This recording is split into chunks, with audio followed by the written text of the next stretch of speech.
So I am going to teach you how to draw a vase of sunflowers, inspired by the wonderful artwork of Vincent van Gogh. So I'm going to start by drawing just a little curved line, kind of like a really shallow smile, somewhere in like close to the bottom of my page. It could be right in the middle, or it could kind of be off to the side a little bit if you want it to be. I'm gonna make mine right here. It's just a little bit curved, kind of like that. Now, I'm gonna make two diagonal lines next that go up like this. So they're gonna start here and go up, probably about the length of your finger. And then one that kind of matches it on the other side. So this is the bottom of our vase. And now from here, I'm gonna make another diagonal line, probably about half the length of the last one. Goes up like this, goes up like this.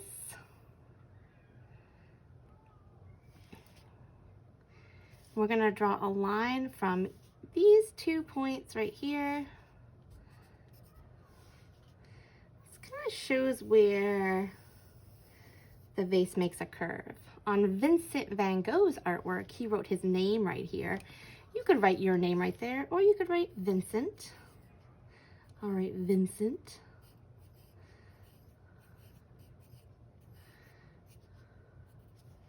Kind of fancy. And then I'm gonna make the top of my vase here. Swoop, kind of a curved line again. Okay, so there is our vase. So now we are going to start making flowers.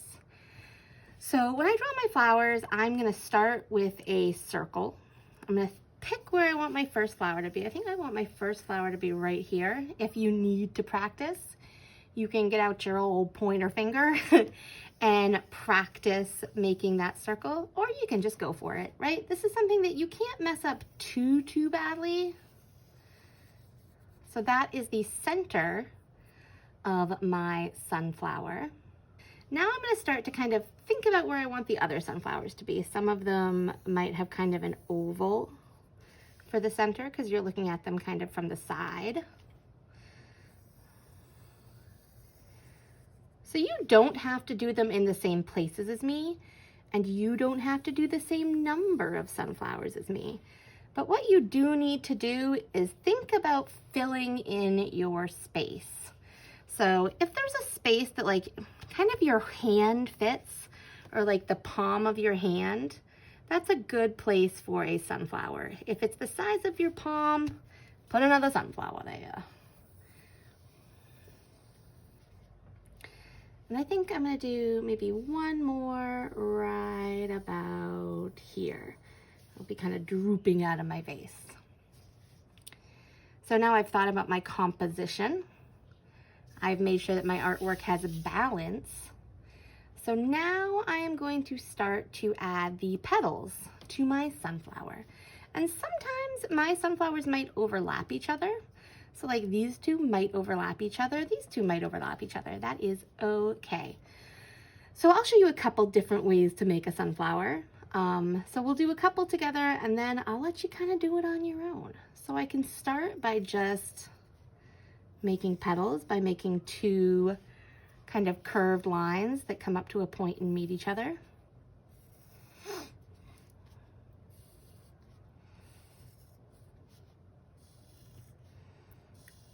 On real sunflowers, sometimes there's one petal that's smaller than the others. Sometimes there's a space in between them and they don't quite touch. So if you're looking at mine and being like, ooh, hers is really good. First of all, thank you. Second of all, don't worry about yours being like mine. Because real sunflowers aren't perfect. Your sunflower does not need to be perfect. You might want to go and add a second like layer of petals. So another one like in between all of these. Just adding little V's.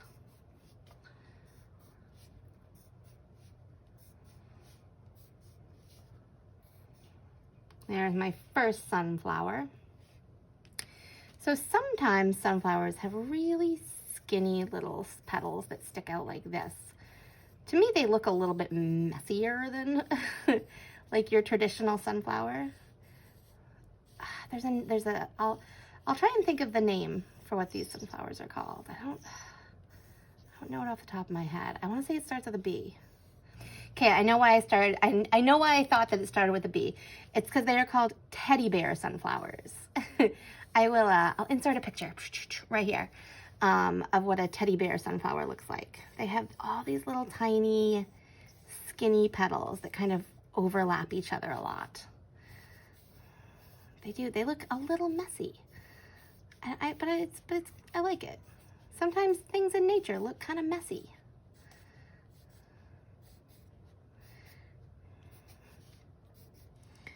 Really skinny little shoots come off. And I want to say they kind of look kind of fluffy to me. I think if I was going to describe their texture, I would say that they look kind of fluffy. Okay, I think that's pretty good. So for some of these, you're going to want to do something to the inside of your petals. You might make little marks like this. I'm kind of making little C's that kind of come out. It's kind of where the seeds would be. When Vincent van Gogh drew sunflowers, sometimes he drew ones that had already gone to seed. So that means that the seeds had started to fall out of the center.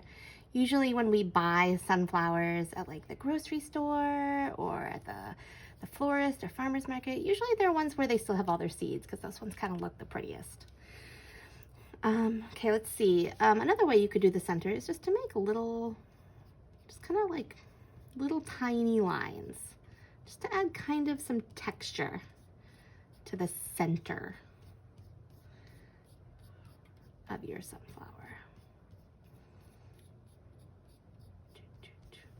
That one looks pretty good. Okay, let's see. In Vincent van Gogh's sunflower paintings, a lot of the times, not all the centers were the same. So you could do all of your centers with the same kind of decoration on the inside, or you could do them all kind of different. Sometimes they just had like kind of like the concentric circles that you can see where like the seeds look a little bit different. So you could do that on some of yours. Gotta do a side view one. Here's a side view one. It has the smaller green petals which go out and back, out, back, out, back. So I think on this one here, and maybe also on this one here for me, I'm going to show you how to make a sunflower where it's kind of like facing down. So on a sunflower, there are green petals or leaves that kind of stick out of the top. So if you have one where you want it to face down, you might make some petals up here, and I'm going to color those in green when I do them. So here's the kind of the back of my sunflower. So I'm going to make the long yellow flowers, yellow petals, kind of stick off of the front here.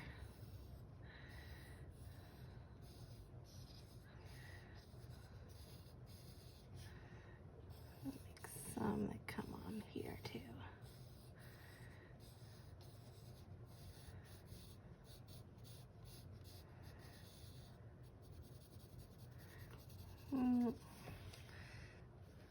Okay, let's see. Let's add some petals to this one. So I think you've learned how to make this type of petal. We've learned how to make this type of petal. We've thought about different ways to make the center. So for the rest of your sunflowers, I'm gonna ask for you can keep following along with what I'm doing, or you can start to work on your own now. So just real quick before you start on your own, if you are having a really hard time with this type of petal, one thing that you can do is draw like a zigzag around. You don't have to do one like this, but if you're having a real hard time, make a zigzag around your circle, and then connect it in. And that will make it look like petals. I kind of like these more like simple ones sometimes, not always. Okay, on the next however many you have left, you may do those on your own. So I will do those, and then the very last step you'll have to do, and I'm going to start that now for me, is I'm going to make the stalks of the sunflower go into my vase. Sometimes they might cross over each other, so I want to make sure that they go behind. This one I'm going to kind of make it so it's drooping down. So like ones like this one might be hard. Just want to make sure that that gets in there. Kind of went behind that one a little bit. And this one, maybe like that. I just want to make sure I have the same number of stalks as petals, as flowers. So I have 1, 2, 3, 4, 5, 6. I have 1, 2, 3, 4, 5, 6. Okay, so you can do your last however many flowers you have left on your own, or you can keep watching what I'm doing. Okay, start working on your own if you're not already, or keep following what I'm doing. Either way is fine.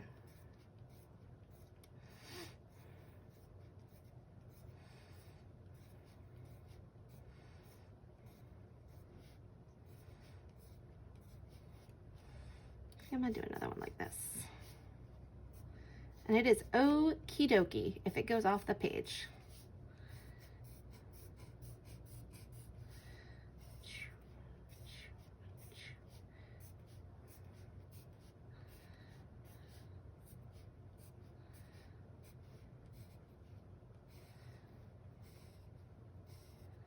Beautiful. Let's see, let's do another one that sticks down.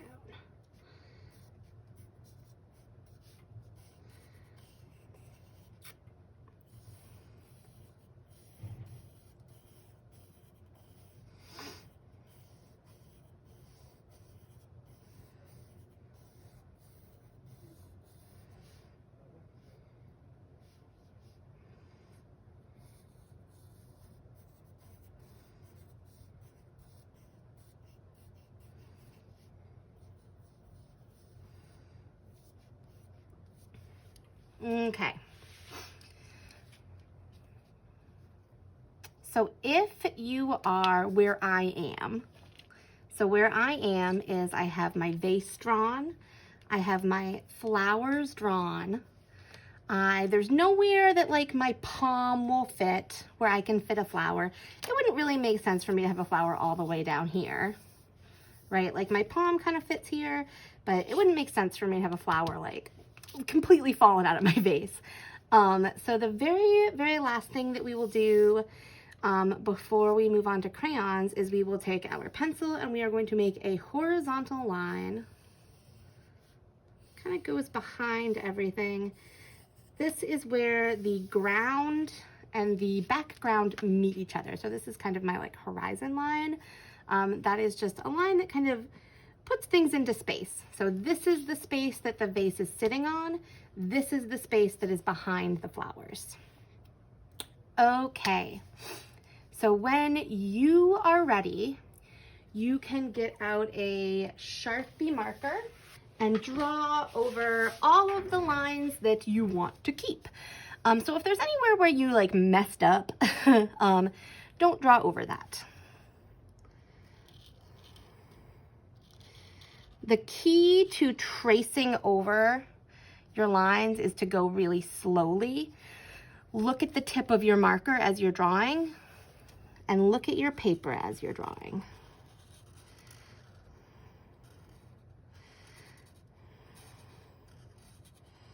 This is really good for your hand-eye coordination.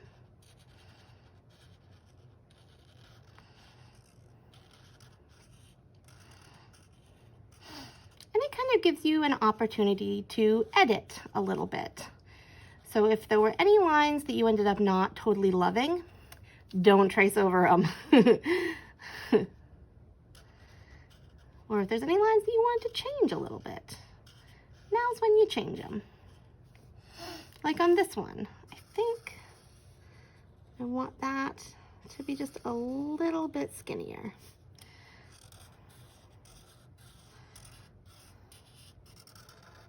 So on this one, I'm going to show you what I mean. So I'm tracing over with my Sharpie. I'm not just drawing a different sunflower on top, right? Because sometimes that's where friends run into problems. And they take the opportunity to be a little bit messy.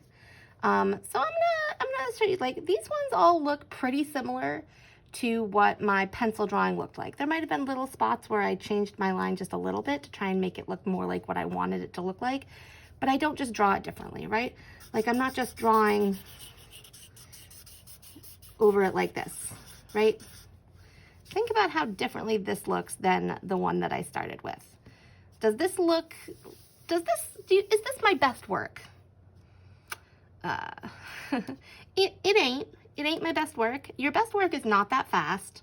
Your best work is nice and slow. You're thinking about each line as you're drawing it. I will go back into this one now and just add a few things to make it meet my own quality of standard. What I wanted it to look like. Right, nice, slow, looking at the marker as I'm working. Okay, and now.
Now,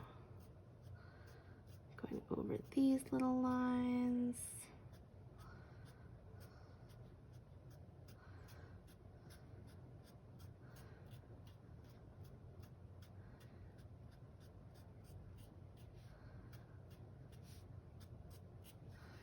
Beautiful.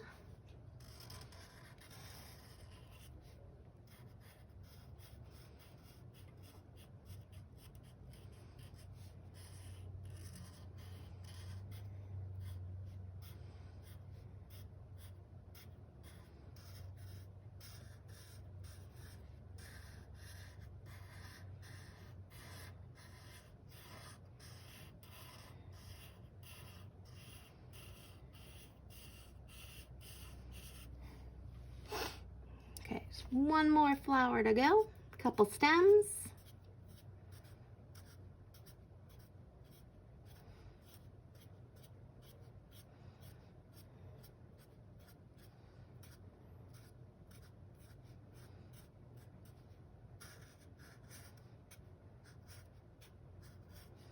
And it's okay to go off that page.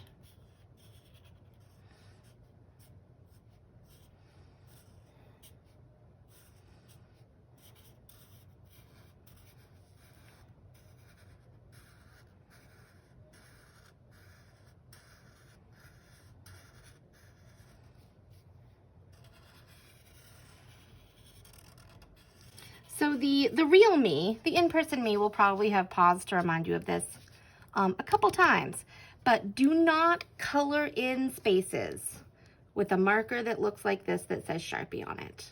If you want a space colored in black, find a black crayon, find a dark gray crayon. If you don't have black in yours, not all of the crayons have black in them. But do not color in whole spaces with the Sharpie. The biggest reason for that is because these markers don't smell that great. And if we color in big spaces with them, it makes them even stinkier. So we do not want to color in. So the from the past me will remind you of that. I'm sure that the in-person me reminded you of that a couple times, because you guys only smell these for like, you know, the 40 minutes that you're with me. I smell them with every single class I have. And they stinky. I don't mind the smell of them when it's just me using it.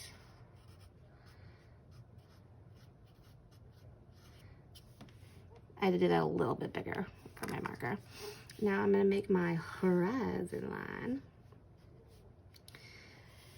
So if we were doing this in normal art class, where we had all the time in the world, I would have us go back and erase our pencil lines. But because we live in a world where we do not have all the time in the world,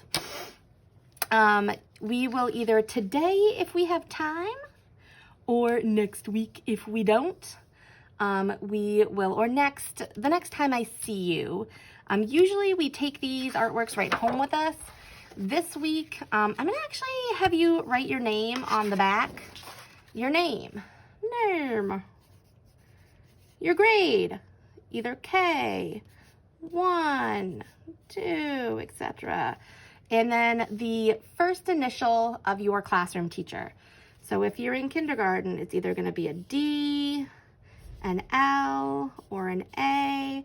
First grade will either be V, P, or H. Second grade, y'all can like figure out what your teacher's last name starts with. It'll be an F for Fry, an N for Netto, A, L for Lane.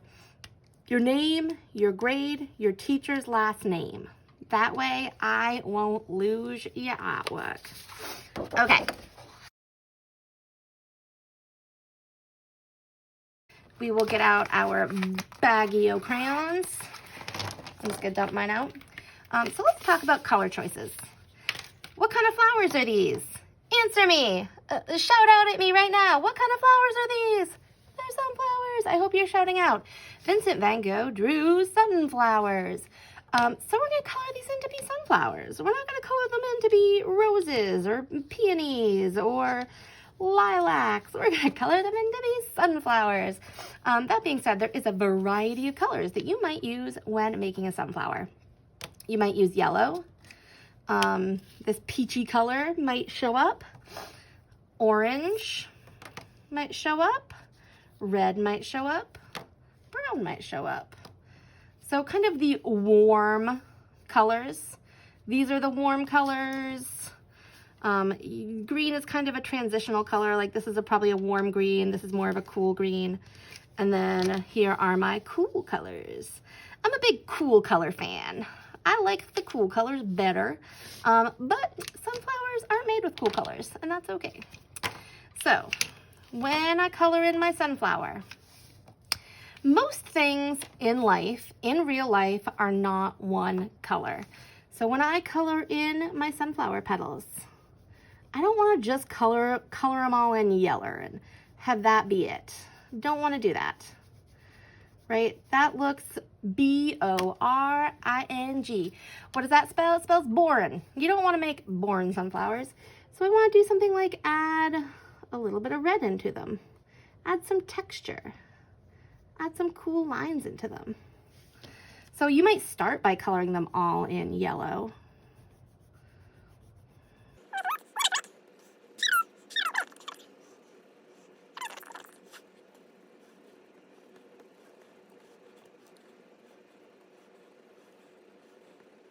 Okay, right?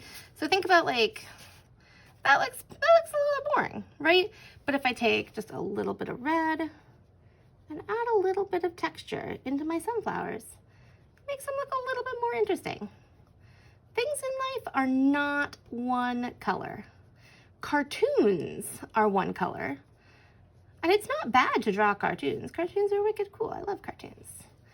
But if you're drawing something that's close to real life, it's not just one color. Your eyes aren't one color. Your hair isn't all one color, right? Because the light hits it, or it's in a little bit of shadow, so it's a little bit darker on one side than it is on the other.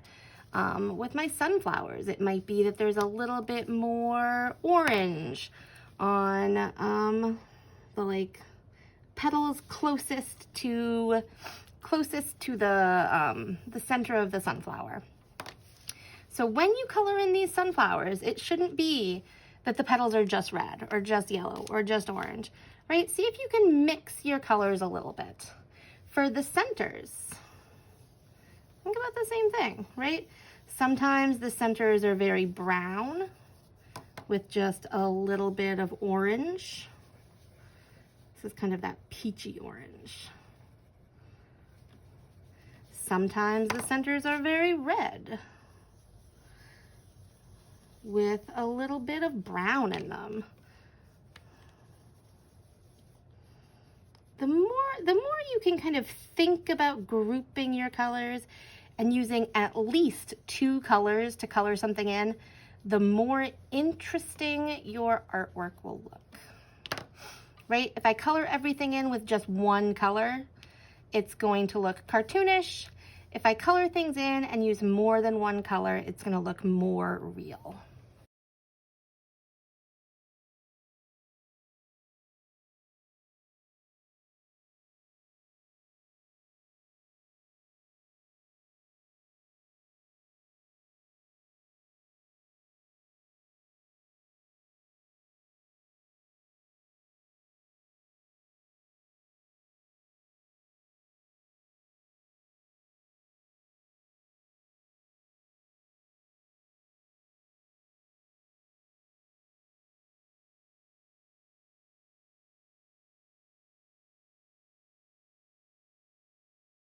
Is you are going to take either watercolor pencils.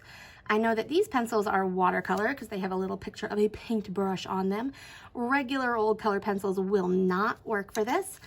So with watercolor pencils, you don't have to color things in all the way. I'm not coloring this in as well as I colored in my sunflowers. You can even see that my colored pencil kind of needs to be sharpened. But I'm going to see if I can get some color in the background without sharpening it. Because I'm not going to lie, y'all, I'm a little lazy. And I don't want to get up. But if I have to, I will. So I am just coloring in my foreground. That's everything below the horizon line. Oh, perfect. So I just colored in my foreground with my red colored pencil. Watercolor pencil. It doesn't look like anything too special just yet, but that is okie dokie. And now I'm gonna take my other colored pencil and I'm gonna do the same thing to the background. I don't really want to color on top of the flowers, but if you do a little bit, that is okay. I will probably speed this up.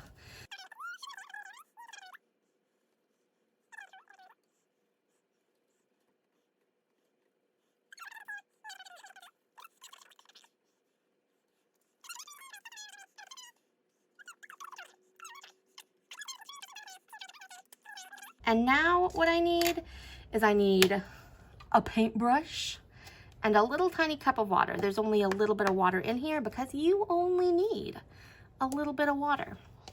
I'm going to remind you that my paintbrush is like a ballerina. She dances on her tippy toes. She does not scoot around on her bottom. That means that only the tip of your paintbrush is touching your paper.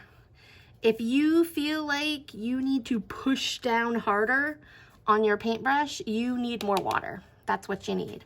So that means that I don't ever push down or apply pressure to my paintbrush because that breaks your ballerina's toes. This is really just how to take care of a paintbrush and how to have your paintbrushes last a long time. which we want to have happen. So I'm gonna open my cup of water. There's a little tab here, so that's how I opened that, if you are having a hard time. And reminder that I dip my paintbrush in the water. I just tap it gently to the lip of the cup, and then it is ready to paint. So I'm going to start just putting water and spreading out my watercolor pencil. See, I might time lapse this, I might not. I haven't decided yet.